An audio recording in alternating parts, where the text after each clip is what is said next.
हाम्रो स्वास्थ्य संस्था पर्फर्म भएको छ।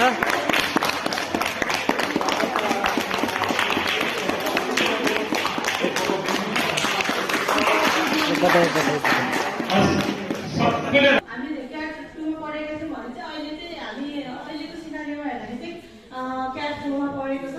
र हाम्रो चाहिँ यसको चाहिँ एसिमेन्ट नम्बरमा राखेको छ भने डिबिटी फर्स्ट चाहिँ अहिले यो 8182 मा भएको छ भने यमा सेकेन्ड चाहिँ 18 जना लगाउनु भएको छ र अर्को छ यो फोटोहरु चाहिँ हामी यो बोल्न सक्छौँ जसमा कार्यरत स्टाफ अब सरसफाइ सेसनमा चाहिँ कस्तो समस्या देख्नु पर्छ भने चाहिँ सबैजना आमाहरू चाहिँ एउटै टाइममा आइदिनु हुन्न कि अब त्यही भएर चाहिँ उहाँहरूलाई चाहिँ अब यसको बारेमा चाहिँ अब पोजिटिभ कुराहरू गरेर होइन सरसफाइ सेसनको बारेमा चाहिँ सकारात्मक कुराहरू गरेर उहाँहरूलाई चाहिँ अब एउटै टाइममा उपस्थिति गराउनु पर्ने एउटा रहेको छ। त्यस्तै गरेर